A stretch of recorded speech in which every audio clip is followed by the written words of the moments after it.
Well, very good afternoon, everybody, and welcome to the Radio Society of Harrow. This afternoon we have a talk by Simon, G7GSF, and he's going to be talking about Kiwi, SDR, and Open Web, RX. Over to you, Simon. Good afternoon, everyone. Good afternoon to everyone online. So today we're going to talk about feature-rich web SDRs. So web SDRs come in two main flavors, and a few weeks ago we heard an excellent talk about the web SDR in Bushy, which covers the VHF and UHF bands. Today we're going to be talking mainly about Kiwi SDR and my experience of setting up a receive station and the lessons learned from that, which provides lots of features and but doesn't support many users. So that's the kind of compromise. So just this is basically a comparison between the one we heard about last time and the one we have now. So obviously the first difference is that a web SDR can handle lots of users. Even I think it would handle sort of several users even on a Raspberry Pi, no problem. The ones we're talking about today will only handle a few users, maybe even 1-4 users at a time. The reason it can handle lots of users is because the web SDR, because it's quite simple. It doesn't give you lots of features which would eat lots of CPU. And it's also very well efficiently written code. Whereas the ones we're talking about today basically throw in everything and the kitchen sink. The hardware cost per users is low for web SDR, and for this one it's heavy because someone might be trying to look at slow scan TV, someone might be decoding FT8, and another user might be trying to listen to DRM, digital shortwave radio.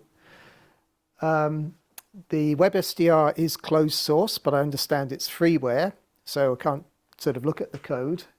This does have some implications with the state it's in now, whereas all the options I'm looking at are open source. The web SDR is great for the weekly nets because you can say everyone tune in if you can't receive, or you want to hear the further stations and you don't have a good antenna, which is my situation usually. But it would be a terrible idea to say that if you've only got maximum of 4 users, because it would just be the first 4 that came. The web SDR is very old and was probably written in a time where the only way you could get audio from a web browser was with a Java applet or something like that. And it still offers that feature. But it doesn't, obviously no browser's been able to use Java for the last 10 years at least, by default. So it's kind of a redundant feature which is hung around. Maybe if it was open source, someone would have fixed it by now. There's a mobile version of the interface, which is quite useful. For these ones, because they're so feature-rich, there isn't really any meaningful mobile interface, but the interface does work quite well. I've tried it on a phone, I've tried it on an iPad, and it's still quite usable, even though there's quite a lot of buttons in there. Now, this is one way that these aren't different. For some reason, in the in the web SDR space, everyone seems to use an odd port, which isn't the normal HTTP ports, and they don't use SSL. No reason why not. I know there's no reason to use SSL, but the fact is that a lot of browsers are coming up with warnings, saying this site is insecure, even though we don't, we're not handling bank details or anything like that. But that's the way things are going. So really, to have a website that people can just use, you need SSL. Some implementations require users to tweak their browser settings, that to enable audio. You have to sort of like specifically enable it for that website using the various settings for that. That's not really good practice. Some websites have worked around it. For example, the QO100 web SDR just works. You don't have to do anything, and they've also removed the Java option. Whereas the newer ones are designed with the very latest technology for playing audio on a web browser and don't require you to do anything. So this is basically just how the two look like side by side. So I think this is the famous, was it Brands? I can't remember the name of it now. There's a famous web SDR that everyone uses in the Midlands somewhere. And this is the one in Willesden Green. And you can see the very different user interface. But hopefully both quite intuitive in both cases. Okay, so to make a web SDR, you obviously need an SDR to put on the web. So the sort of choices you make are, first of all, dynamic range. It's very easy. The cheapest ones are 8-bit ones, which are based on the original DTV chips. Those have issues. They work most of the time. But I think if you're using them for a VHF band, you definitely want a bandpass filter for that specific band to keep anything else out of it. They're prone to be overloaded by things like FM radio transmitters. So as we see later, I've actually put a filter on that one. The frequency range you're interested in, some of them work very good 0 to 30 megahertz. Some of them will work all the way up to 23 SEMS and above. Now, the important one obviously is the bandwidth, is how much of the radio spectrum can it sample at once. Now, the 8-bit sticks, the cheapest ones, the RTL SDRs, will do up to 3.2, 2.8 megahertz comfortably. Which gives you all of 2 meters, all of 10 meters, only a little bit of 70 centimeters. Then you've got ones that do 10 megahertz. Now you can get 70 centimeters in one go. And then you have ones that the Kiwi will do 30 megahertz or 32 at a pinch. And there's another one, Fly Dog, which is a kind of clone of the Kiwi. Which will do 60 megahertz and give you 6 meters. Obviously, selectivity and rejection of out-of-band signals is important. If you're using an SDR on a desktop, then sometimes they have built-in filters. They switch in and out. For web SDR, you have basically every SDR that you use is to be dedicated to that band for other people to be able to use that band at the same time, because you can't have one person wanting to listen to one band and then another person wanting to listen to another band, and you've only got one local oscillator. It's one or the other. So where you've got multi-bands, you by definition have to have multi SDRs to cover them, unless all the bands are covered in the same range. And then there's the availability and compatibility of driver software. Most of them have open source drivers, some of them don't, but the ones that don't are quite well supported on all platforms anyway, such as the SDR Play. So the ones I've tried are the RTL SDR stick, a cheap Chinese clone, and the Nuelec version. Actually, I've probably got pictures of them here. Here we go. So that's the one I've tried, the second one down, and the third one down is the cheap Chinese clone I've got that I just use for playing around with when I'm in the office with various software. It's quite cheap, 8-bit resolution, and it can cover from 27 megahertz up to 1.75 gigahertz, depending on the variant you get. Most of them have a TXCO in it, so it's reasonably stable. There's a new one that will work below 26 megahertz now. I mean, they can be persuaded to work below 26 anyway, but with some compromises with the way they're working. And there's also an over-network option. There's a driver which will take the stream coming out of these and put it over a local network, which means that you can then have horizontal scaling of your web SDRs. You can have like several of them running at once off the same card that way. This is the other one I looked at, SDR Play. That can cover 10 megahertz at once. It's the one with a closed source driver, but it's very easy to find and install on many platforms, including the Raspberry Pi. It has filters built in because it's a UK one, they actually know about having DAB filters in there, which is quite useful. And it's very good for working with a desktop. Probably a bit overkill for working with a web SDR unless you're only having one user and they can change the bands. And this one I got a while ago. It was really cheap when I got it. It's basically a Chinese clone of an early version of what SDR Play made. And they immediately locked down the driver so that it wouldn't work with that. So you have to get a particularly old driver to get it to work with that.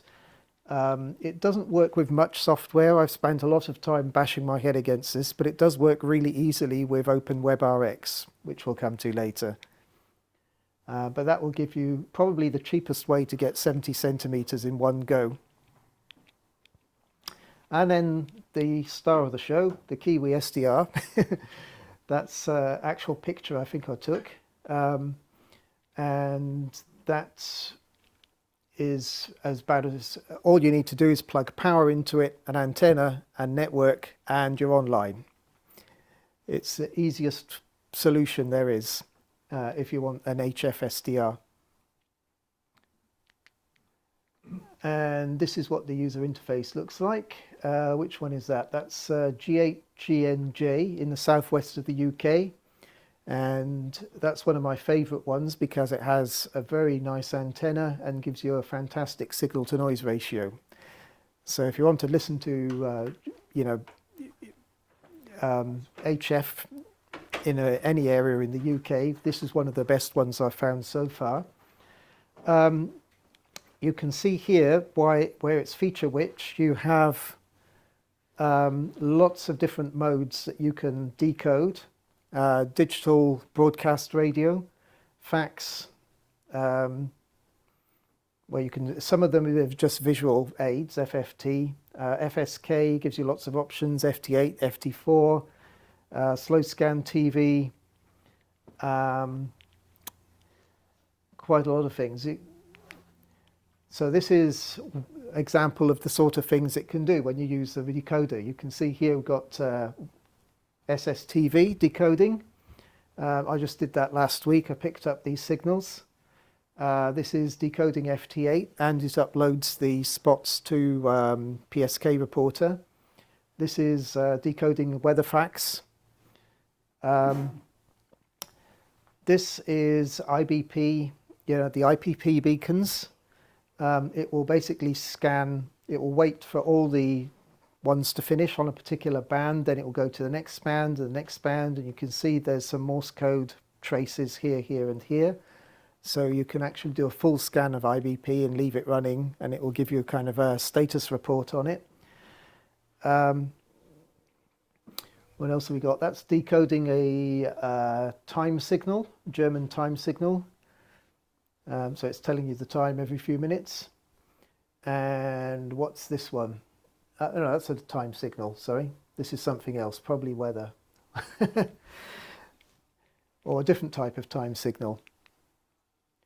Okay, and then the other one we'll look at is OpenWebRX. Now you can see the interface is kind of similar. Things are in the same place almost, because Kiwi SDR actually uses the OpenWebRX software, or it made a clone of it, and then it kind of diverged from that point on. So they've kind of diverged from some point of time in the past. The speciality of this is that you can put lots of extensions on this. This particular one, you can see it will decode any of the digital audio modes. So you can listen to DMR, Yaesu, D-Star, 3DV. It has a DAB decoder, but I don't think it works. I've never really got much sense out of that, probably because I'm trying to run it on a Raspberry Pi and it uses up the CPU. And then you've got a whole host of decoders on there. Some of them you don't get on Kiwi, such as JS8 call, packet, ISM. If I look at that, you can see kind of various cars reporting how much pressure they got in their tires. So the OpenWebRX is just software, so it's not tied to any particular hardware. If you want to use it, you obviously need to find some hardware to put it in.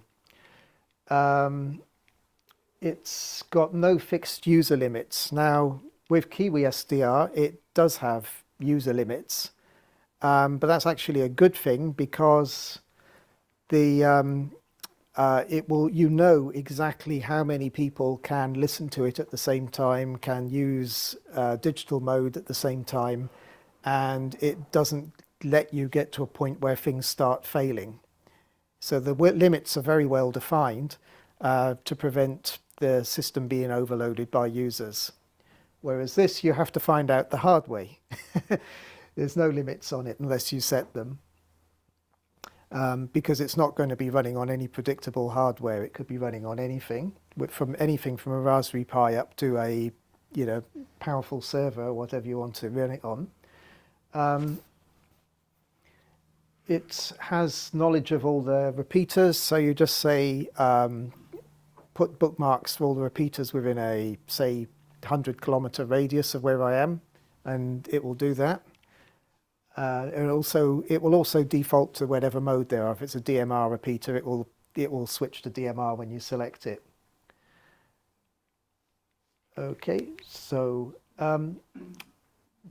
the other thing that I had to look at was antennas. Now, there seem to be two types of small antenna.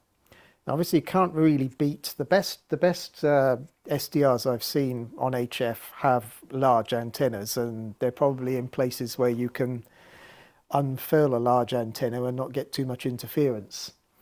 Probably not an option in London. There'll be interference everywhere. It's just trying to find some spot where there isn't. But the two types of antenna are E-field and magnetic. So the option I went was the E-field. So E-field antennas, I think these just cost a few pounds. You can get from China, but you have to be careful because the bias T-board on some of them will put DC into your receiver and blow it up, because there's a track on the PCB under the capacitor that's meant to block the DC. So you have to be a bit careful with them. The circuit on some of them doesn't seem to have been adequately tested. So it may not even work, which is one of the reasons why I went for the German Bonnie whip, was because it was being characterized, it had a predictable performance, and I wasn't going to waste any time wondering if it worked or not. Now I know what a E-field antenna can do. The next one I'll get will be one of these, because I know what I'm aiming at in terms of performance. The other type is the variations on the Wellbrook loop. That's kind of Wellbrook have closed down. What you can get now is something called the Wellgood loop from M1GEO, makes these little boards, and this is basically just a loop of wire or pipe or something, and you just have this at the bottom, which is I think it's a common base push-pull buffer stage to work with the very low impedance that you get. These ones I think will probably give you lower noise if you've got space to put them. And they will, the ones I've seen in the wild seem to perform better than the E-field ones. However, the E-field ones really excel at VLF. So if you're interested in what's down at a few kilohertz, this is probably the way to go. These ones also work at VLF, but maybe not so well down there, but they work quite well higher up. Another thing with these is these work very high up as well. The Bonnie whip I've got's characterized up to 150 megahertz, but it works perfectly well at 70 centimeters as well, and probably even higher. I have listened to the LoRa chatter at about 800 and something megahertz on it. This is an early attempt at setting it up. So that's the Kiwi SDR and network. I'm using the Raspberry Pi for the OpenWebRX and the NewElec, acting as a router, because I've only got access to Wi-Fi. I know it's good to have a wired connection, but that wasn't really an option here. So what I do is I use the Raspberry Pi Wi-Fi connection as the WAN part of the router, and the wired connection as the LAN part of the router, to give the whole system Wi-Fi capability. And that's the bias T, and then there's the antenna somewhere up there. So the hardware looks like something like this. So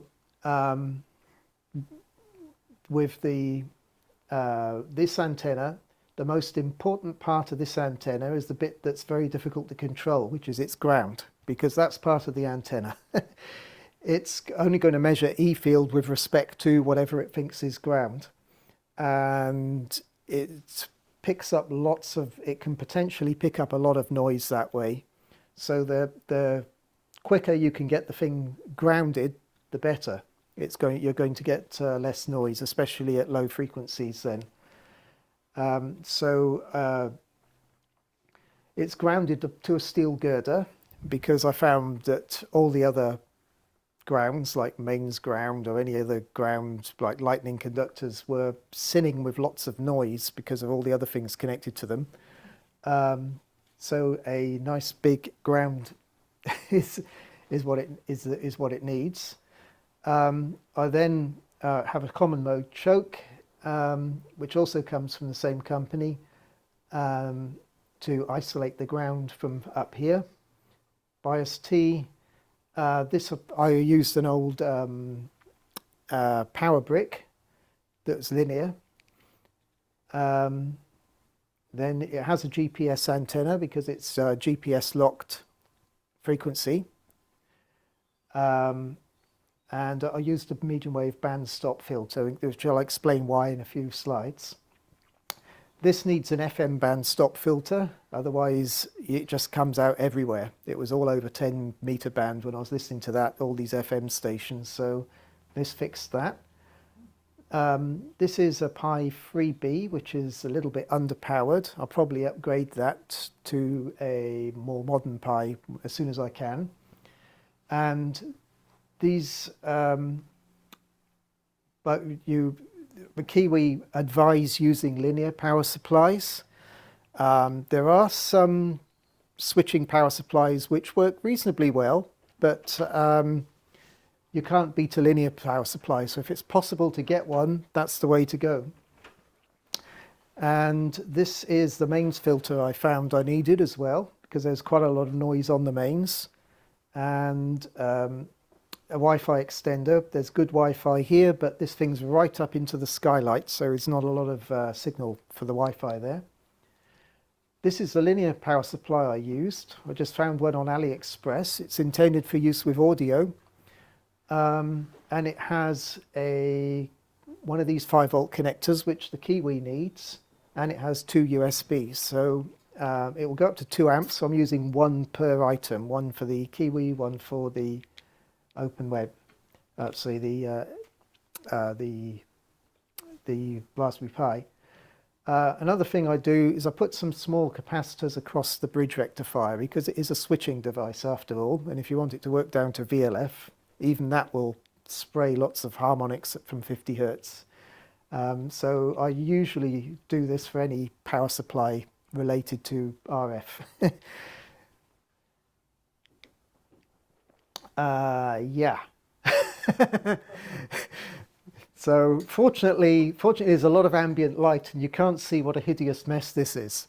But basically I got to keep it out of, prevent it being kicked by mistake or anything, I just put it into a metal box and held everything together with tie wraps. It's reasonably, you know, it doesn't look pretty, but it's got ventilation around it, and it's not going anywhere. And it's not going to electrocute anyone. That's the main thing. And this is where the actual antenna is located. I stuck it on the highest window I could find. Even though it's horizontal, it will still be working as a vertical because it's measuring the E field with regards to ground. So your ground's here and you're measuring here. It doesn't matter if it's this way or this way. It's what's in between, and that's vertical that matters. This is the common mode choke and the ground connection to the girder. There's a bolt there, so it's basically wrapping all the copper foil around the bolt. And this is how it looks from the network point of view. So you have your Kiwi, just needs a network connection to the Raspberry Pi. It's running router software on there. And Docker, so it's running either OpenWebRX or Phantom SDR, but not both because they can't use the same SDR at the same time, and also it hasn't got enough power. Then I'm using this software called FRPC, which I actually found was what the Kiwi was using to make its website public on the Kiwi SDR website. So I thought, okay, I'll look into that, and I found it's very simple to use, very useful. So I forwarded all the ports on here to a VPS, which I'm running on fast hosts. And on fast hosts, I'm running something called Nginx proxy, which will basically take these unencrypted, just HTTP services and add a SSL certificate to them and give them a host name. So this is what Nginx proxy looks like. So there's Kiwi SDR. It's coming on port 8073. This is the gateway for the Docker IP address, and it's got SSL. So this takes care of everything. Every time SSL needs Let's Encrypt expires, it will renew it in time automatically. So this is, as I was setting it up, it was a learning experience. First thing is just get the hardware set up, see what it does. And of course, the first thing you find is there's more noise than signal. So the first thing I did was I found that I would work out how much noise there was by plugging everything in by batteries. So I just have the antenna connected to the ICOM 705 on batteries and run the bias T on batteries as well, and then just see where noise was coming from. And one thing I found was I had an extension lead coming up to where the web SDR was, and when it was plugged in, I was getting loads of this stuff. And when I unplugged it, most of it disappeared. I mean, there was a lot of noise. It was even the overload light was even coming on the 705 running on batteries. Then I did another experiment. I got the power adapter and put the power lead upside down so that only the earth wire was connected, and there was hardly any noise. So this told me that the noise was on the live and neutral, but not on the earth, which was good because you can just put in one of these filters and it will deal with that. So this is a Roxburgh filter. So I put that in a little plastic box, and that reduced the noise by this much. So you can see here, there's a band here which pretty much all disappears. And this is attenuated, this goes down a lot. And we're beginning to get some dark spaces in between all the noise now. The other thing was this common mode filter. So you can see that made a huge improvement. Now you're actually seeing intelligent signals coming through, actual broadcast transmitters. So this would have been probably about sometime in March this was done. So that's kind of gives you an idea of what the HF bands were like at that time. And then finally, I put in the AM filter because one thing that's interesting is that these Kiwi SDRs have a signal to noise measurement. And I think the first one is overall across the whole band, and the second one is just for the HF section of the band. So I was getting 33 dB, which is actually a very impressive figure, but it's completely false because, it's basically all noise that's fooling it. So you can see it's gone down to 29 and 15 now. So actually, as I was improving things, the signal to noise ratio, which was according to how you gauge how good a Kiwi SDR is on their website, was getting worse. But I didn't care as long as I'm hearing things at the end of it. And the final improvement I made was to put in the AM filter. And you can see that before, the AM signals were basically throttling down the AGC and probably using up all the dynamic range of the SDR. It's 14-bit, this one. Now when I removed the AM, you can see that this noise has come back up again. But that's just because it's increased the gain overall. But you can actually see a lot more signals now. And this is where we are now. I didn't do it before or after because it's a little bit difficult when you're moving so much. The band conditions will change. It's very difficult to do an A/B between two different locations. But I moved it to another part of the building. And now at least this interference is not bright red. It's much better than it was. This is taken a lot more recently. I only took this last week, and now we're in the summer half of the year, so that the HF conditions are a bit more aren't as dramatic as they are in winter. And the noise looks like this when you zoom in on it. So I'm still looking at the source of that, see what I can find. I found that it depends on the time of day.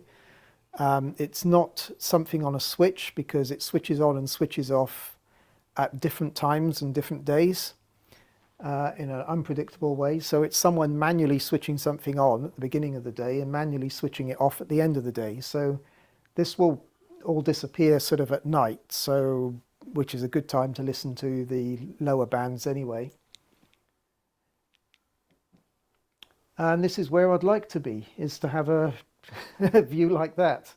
You can see that you're seeing much more signals to the noise here. So this is using I think a huge delta loop with 20-meter sides, which is a bit difficult to organize where I am.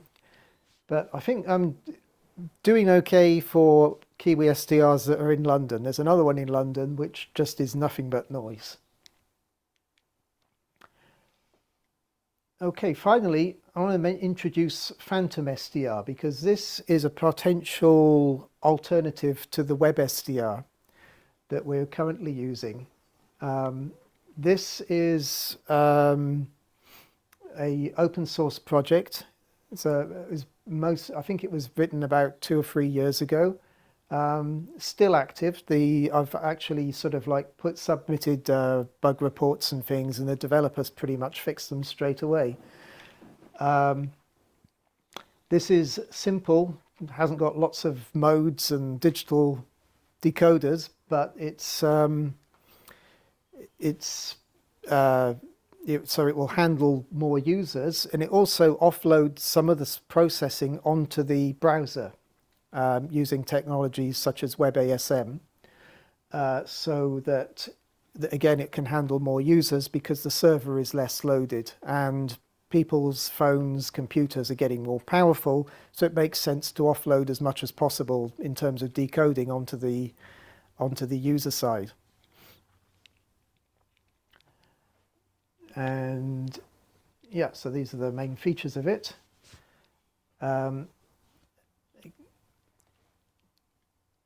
So this, I'll make this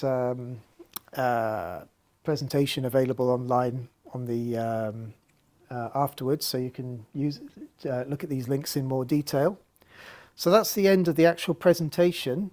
So now it's question time and play time. So first, any questions so far? No, I haven't heard any coverage about nicking cars with the Kiwi SDR. It's nice to know that there's more uses to it than that. You can nick cars with a Kiwi SDR? I think you can probably do it with Kiwi SDR is HF. You probably, with OpenWebRx you can, because it's got ISM decoding and you can actually see. SDR you want for that? Yeah. Really What? impressive. Thank you. Yeah. Any other questions? You're saying the interference you were getting isn't there at night. Have you Yeah. looked for the local solar panels? I found that's a big problem. Yeah, there's no solar panels on the building that I'm using. It does seem to be coming from somewhere in the building. Okay. So at the moment I'm mystified. I had a chat with the caretaker and he was saying that it may be the extractor fans, the ventilation fans that people switch on, because the first person in the building that switches them on starts the motor, and then other people may switch it on, and then the last person that switches off, the motor will stop. So that seems to be the most likely one. But the 6 kilohertz banding is a bit strange. I mean, I asked about that on the Discord, and I think someone told me that it may be plasma TV, but there's no one with a plasma TV there. Well, where did you get the mains filter? What sort of filter is it? What sort of filter is it? It's a Roxburgh. I got it from I think RS Components. Okay. I can dig up the part number. I may have did I put the part number in here? Nope, I've lost it now. But I can find the part number if you're interested. So it's just one that I found will work very well at HF and give a significant amount of attenuation without costing too much. It's something most people wouldn't have thought of. It's interesting. Yeah, well, the key was when I found out there was no noise on the earth of the extension cable, only on the live and neutral, and so it was obvious then I could filter it effectively. And it was the cable was actually radiating. It wasn't just conducting the interference into the system. It was actually the fact that it was there acting as an antenna. Okay, so shall we have a look at some live SDRs? Now, this is where the props can fail, but thankfully I've done the most important bit so far.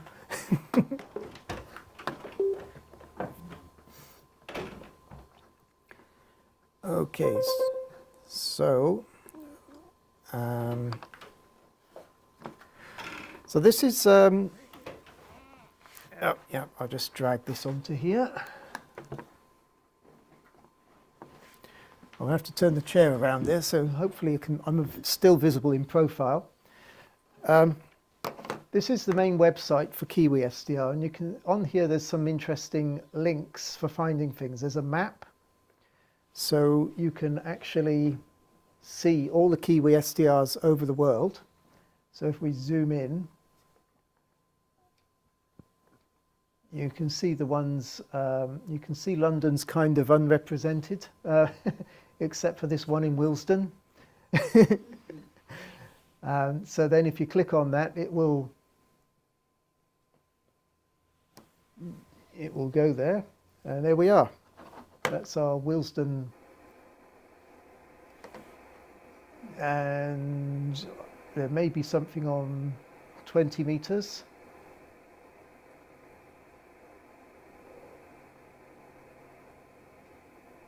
Yeah, you see, this is the problem I've got at the moment in terms of lessons learned. At the moment, it's as deaf as a post. It's not too. Had some nasty coronal mass ejection as well. Yeah, that. But There's then. beautiful lights in the sky. Literally kills HF. Yeah, you know, sometimes I go there and I see lots of signals and I think, yeah, it's working quite well. And then other days I go there and I see this and I think, maybe I've got a bit more work to do here.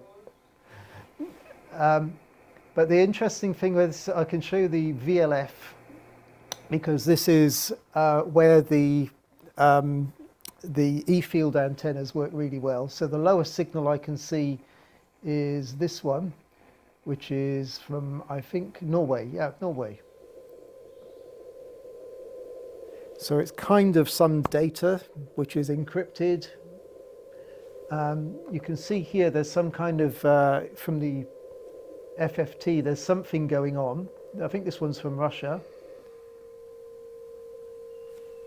Yeah, definitely intelligence. That's not mains interference. Oh, one of them stopped. That's interesting. And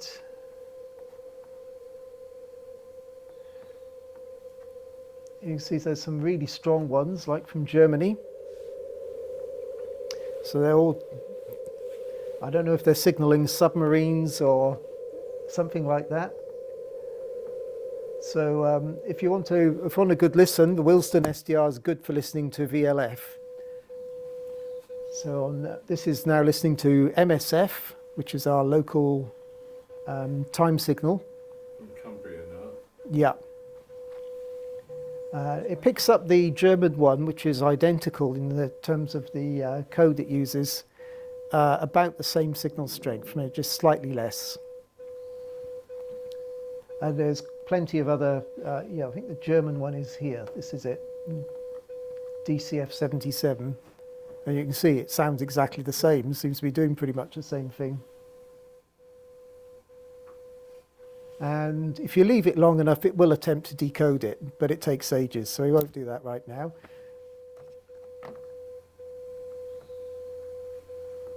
This is something from... Can I ask, are you picking this up on the Bonnie whip? Yes. Amazing. Yeah, it's what's absolutely mind-blowing is that you would think for low frequencies you need a really huge antenna. And this just breaks all the rules for that. You just need a bit of long bits of wire on your wall, and that will do. Yeah, well, this thing you only need an E-field sensor, which is about, you know, this big on the Bonnie whip, and a ground, and it will resolve all this. I used one of those mini whips on the Anderson transmitter, 17.2K. Mm-hmm. Worked very, very well. Yeah. Christmas Eve. Mm. Is that the one that they fire up every? It's a great big alternator. Yeah, I've been waiting for that. But now I've got this set up. We could all Comes have. up in August and Christmas Eve. Oh, okay. Only a couple of times a year.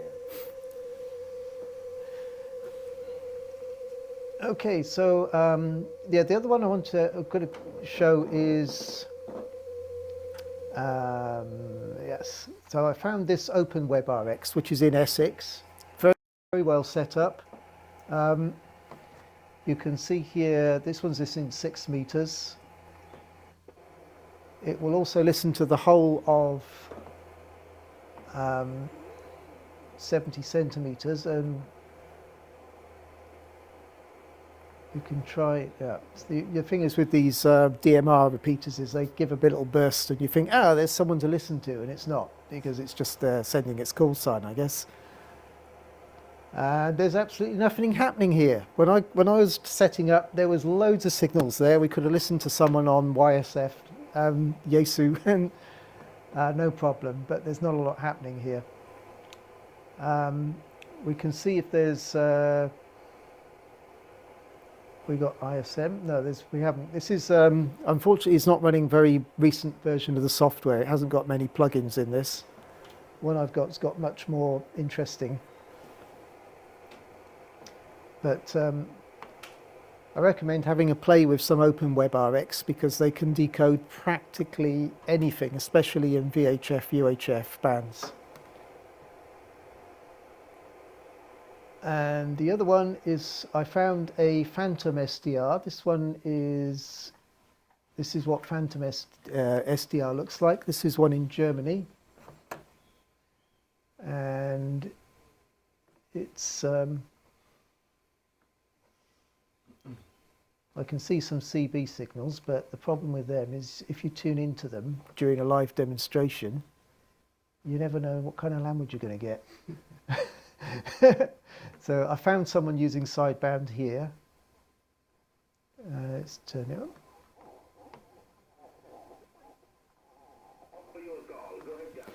Yeah, one thing I like about this is you just move your mouse over this and it will change the frequency in the step that you want. So, and when you do 1 kilohertz, it basically zeroes anything below the kilohertz, which is very useful because most things you're listening to are rounded up to the nearest kilohertz. And if they aren't, you can always tweak them afterwards.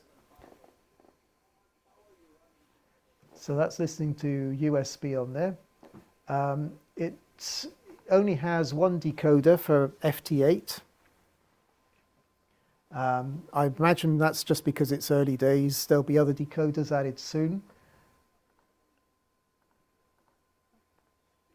So it has all the main features that you have with WebSDR, except it's open source and current and doesn't need anything done to the browser.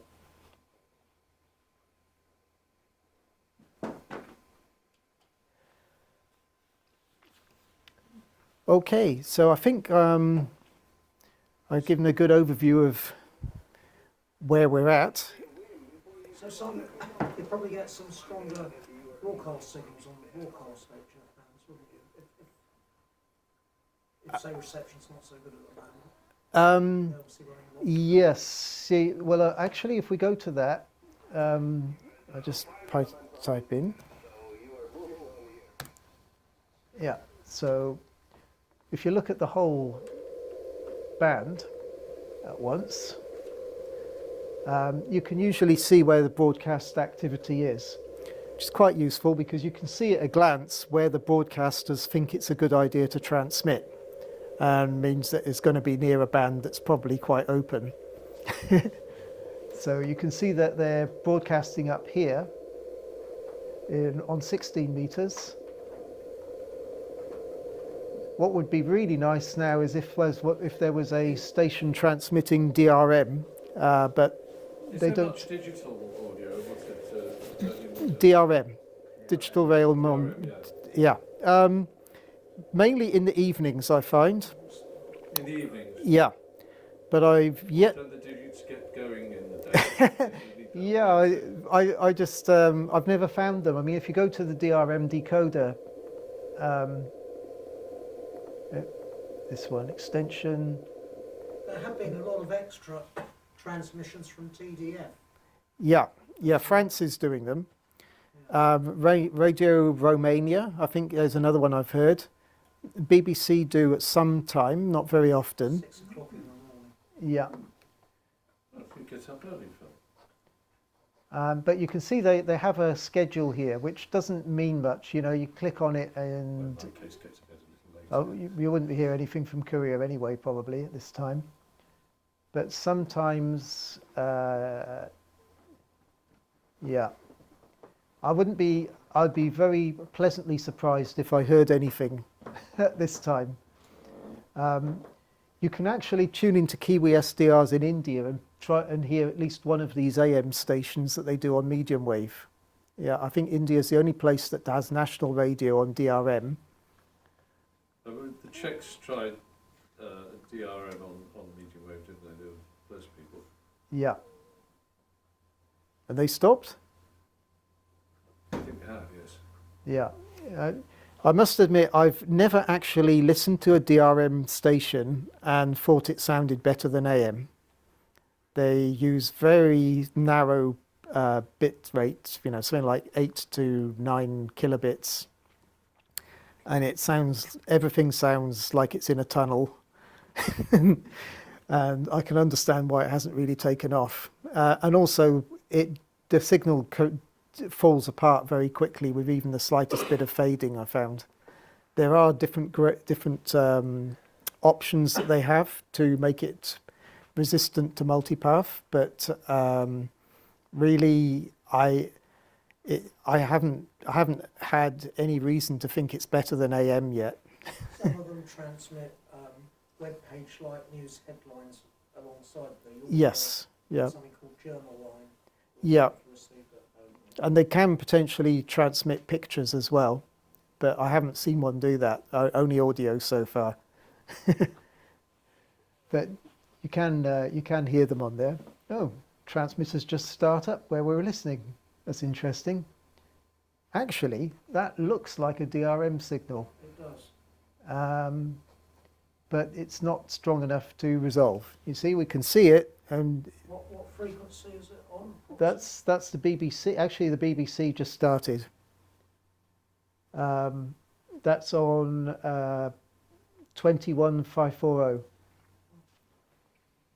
Oh, okay. You can see here it's actually able to tell you that there's an AAC codec in use, but none of the other lights comes on. So it's basically too faint to listen to. Whereas if it was AM, you could probably hear it quite well. I was expecting better, really. I thought that from what I was reading, it would work really well in small signal conditions, and it doesn't. It's to me, what I've experienced of it, it's worse than AM.